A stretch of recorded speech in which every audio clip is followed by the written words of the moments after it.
नमस्कार साथियों, आपका हमारे यूट्यूब चैनल द एजुकेशन पर हार्दिक स्वागत है। आज के इस सेशन में हम हिंदी साहित्य और व्याकरण संबंधित महत्वपूर्ण प्रश्नों को हल करेंगे जो 2023 में होने वाले यूपी टीजीटी पीजीटी हमारे इसकी दृष्टिकोण से बेहद उपयोगी क्लास होगी। तो देर न करते हुए चलिए सेशन की शुरुआत करते हैं। अगर चैनल पहली बार विजिट किए होंगे तो आपसे नम्र निवेदन है, सेशन को लाइक कर दीजिएगा। सेशन पसंद आए तो चैनल को सब्सक्राइब कर लीजिएगा और अपने दोस्तों में शेयर कर दीजिएगा। बेल आइकन को भी प्रेस कर लीजिएगा जिससे रोज की क्लास का नोटिफिकेशन आप तक पहुँच सके।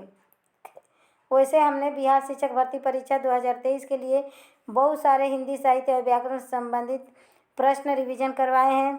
अगर वैसे हिंदी का साहित्य और व्याकरण बदलता नहीं है। अगर टीजीटी पीजीटी और ईएमआरएस के लिए आप रिवीजन करना चाहें तो हमारे चैनल के मुख्य पृष्ठ पर जाकर उन वीडियो को देख सकते हैं, या इस सेशन के डिस्क्रिप्शन में हम ट्रिकी वीडियो और हिंदी साहित्य व्याकरण से संबंधित प्लेलिस्ट को डाल देंगे, उसका लिंक, और आप सब जाके उस क्लासों को देख सकते हैं और अपने रिवीजन को सुदृढ़ कर सकते हैं। पहला प्रश्न है, जिन ध्वनि चिन्हों द्वारा मनुष्य परस्पर विचार विनिमय करता है उसको समष्टि रूप में या समग्र रूप में भाषा कहते हैं। भाषा की यह परिभाषा किसके द्वारा दिया गया है? तो भाषा की यह परिभाषा बाबूराम सक्सेना द्वारा दिया गया है। बाबूराम सक्सेना द्वारा दिया गया है भाषा का यह परिभाषा। क्वेश्चन नंबर दूसरा है, प्रथम प्राकृत किस भाषा को कहा जाता है? तो कई सारे कंपटीशन एग्जाम में पूछा गया है प्रथम प्राकृत किसे कहा जाता है। तो पाली दे देगा, अपभ्रंश दे देगा, हिंदी दे देगा। तो प्रथम प्राकृति पाली भाषा को कहा जाता है। बांधा साबिद को किसने इन काली जंजीरों से मणि वाले फड़ियों का मुख क्या भरा हुआ है हीरो से। इस पंक्ति में अलंकार पूछा है। तो इस पंक्ति में रूपक अलंकार है, लेकिन रूपक अलंकार का भी अतिशयोक्त रूप से बढ़ा चढ़ा के वर्णन हुआ है, तो इसीलिए इस कविता में रूपकातिशयोक्ति अलंकार है। क्वेश्चन नंबर 4 है, वीर छंद, उल्लाला छंद, हरिगीतिका छंद, इन तीनों छंदों में मात्राओं की कितनी संख्या है? तो इन तीनों छंदों में 28 मात्राएं होती है, जिसके प्रत्येक चरण में 22 से लेकर 26 वर्ण होते हैं। 22 से लेकर 26 वर्ण होते हैं और प्रत्येक चरण में किसी एक गण की 7 या 8 बार आवृत्ति बना होता है। उस छंद को क्या कहते हैं? तो सवैया छंद कहते हैं। सवैया छंद एक वाणिक छंद है। इसमें वर्णों को गिना जाता है, न कि मात्राओं को। और इसमें 22 से लेकर 22 है तो 23 भी हो सकता है, 24 भी हो सकता है, 25 भी हो सकता है। तो 22 से 26 के बीच में वर्ण होते हैं और एक गण की, चाहे जगड़ ले लीजिए, तगड़ ले लीजिए, किसी एक गण की 7 या 8 बार आवृत्ति होती है, उसे सवैया छंद कहते हैं। आचार्य दंडी किस राजा के सभा पंडित थे? तो आचार्य दंडी पल्लव नरेश श्री विष्णु सिंह के दरबारी कवि थे या पंडित थे। सलाखों के पीछे, गलत लोगों के बीच, दहलीज पर न्यास, यह तीनों कृति किसकी है? तो यह चंद्रकांता की कृति है। चंद्रकांता एक हिंदी साहित्य की लेखिका है। क्वेश्चन नंबर 8 है, जहाँ ठहरा हुआ लाक्षागृह, यह दोनों रचनाएं किसका है? तो चित्रा मुद्गल की है। चित्रा मुद्गल से कई सारे, एक तो इनकी प्रसिद्ध रचना है जगदम्बा बाबू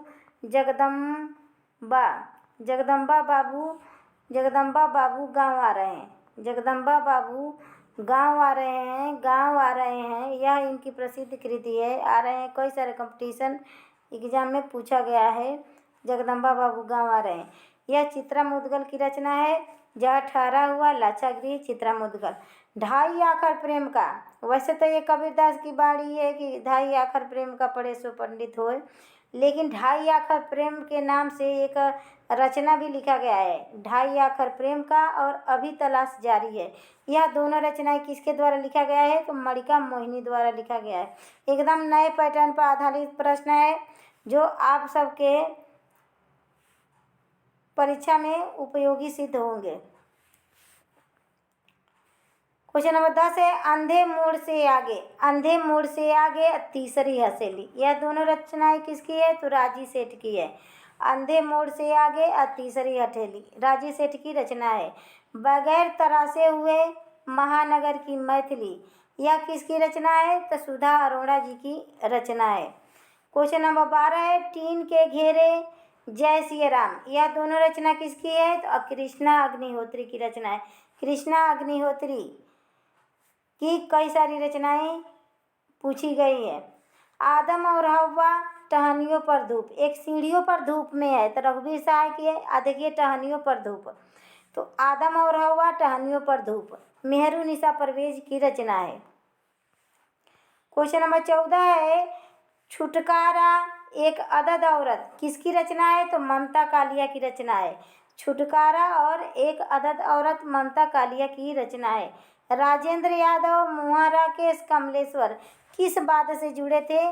तो राजेंद्र यादव, मोहन राकेश और कमलेश्वर यह तीनों नई कहानी से जुड़े हुए थे, नई कहानी से जुड़े हुए थे। क्वेश्चन नंबर 16 है सक्रिय कहानी के प्रयोगकर्ता कौन है? तो सक्रिय कहानी के प्रयोगकर्ता राकेश बत्था है।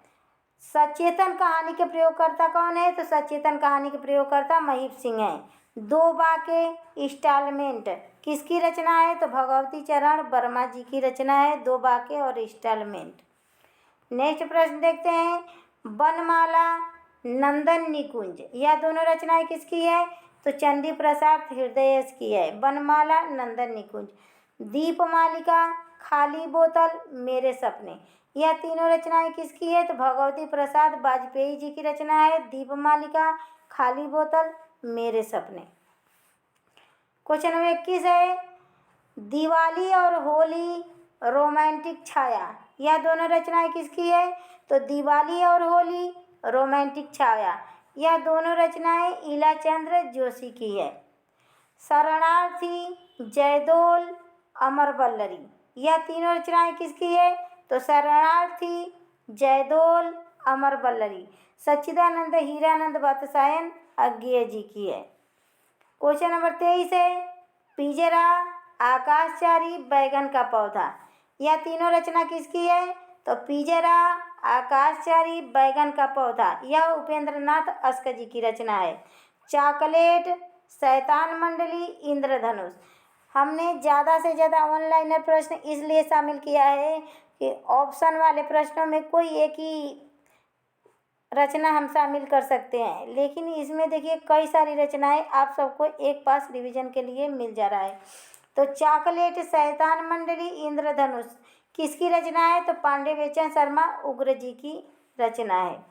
क्वेश्चन नंबर 25 है मुक्ति मार्ग, सवा शेर गेहूँ किसकी रचना है? तो मुंशी प्रेमचंद्र की रचना है मुक्ति मार्ग और सवा शेर गेहूँ। भिक्षुराज, अम्बपाली, यह दोनों कहानियाँ किसकी है? देखिए कहानी विधा की रचना है। भिक्षुराज, अम्बपाली, यह दोनों कहानियाँ चतुर्सेन शास्त्री जी की है। क्वेश्चन नंबर 27 है एक पंखुड़ी की तेज धार, एक पंखुड़ी की तेज धार किस विधा की रचना है? विधा पूछा है, विधाओं से भी क्वेश्चन आता है। तो यह एक उपन्यास विधा की रचना है और यह उपन्यास शमशेर सिंह नरुल्ला द्वारा लिखा गया है। शरद ऋतु, टूटते बिखरते लोग किसकी रचना है? तो शरद ऋतु, टूटते बिखरते लोग योगेश कुमार की रचना है। क्वेश्चन नंबर 29 है गठरी उपन्यास, गठरी देखिए एक उपन्यास विधा की रचना है, इसका रचना काल 1986 है। इसकी लेखिका का नाम पूछा है या लेखक है? तो गठरी नामक उपन्यास प्रयाग शुक्ल जी का है। मन सम्मोहन उपन्यास के लेखक कौन है? तो सम्मोहन उपन्यास के लेखक सुदर्शन चोपड़ा जी हैं। सम्मोहन उपन्यास के लेखक कौन है? तो सुदर्शन चोपड़ा जी हैं। क्वेश्चन नंबर 31 है लौटती लहरों की बांसुरी, लौटती लहरों की बांसुरी उपन्यास किसका है? तो यह एक उपन्यास विधा की रचना है लौटते लहरों की बांसुरी, इसका रचनाकार 1964 है प्रकाशन वर्ष और इसके रचनाकार हैं भारत भूषण अग्रवाल।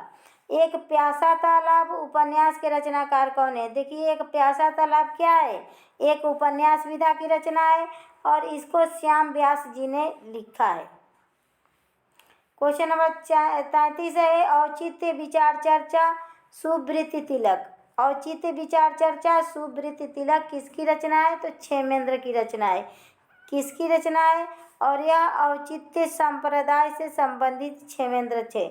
क्षेमेंद्र के शिक्षा गुरु कौन है? तो क्षेमेंद्र के शिष्य गुरु अभिनव गुप्त हैं। अभिनव गुप्त ने अभिव्यक्तिवाद की स्थापना की। आनंदवर्धन किस राजा के सभा पंडित थे? तो आनंदवर्धन कश्मीर के राजा अवंती वर्मा जी के सभा पंडित थे।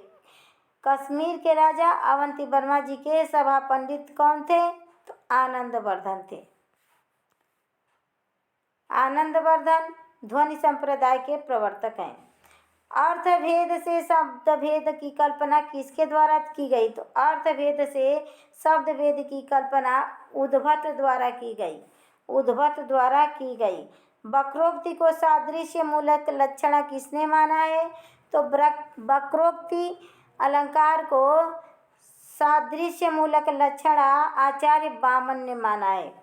समग्र अर्थालंकारों का, ये देखिए क्वेश्चन नंबर 38 है, समग्र अर्थालंकारों का उपमा का प्रपंच किसके द्वारा माना गया है? समस्त अर्थालंकारों को उपमा अलंकार का प्रपंच किसके द्वारा माना गया है? तो आचार्य वामन ने समग्र अलंकारों को उपमा का प्रपंच माना।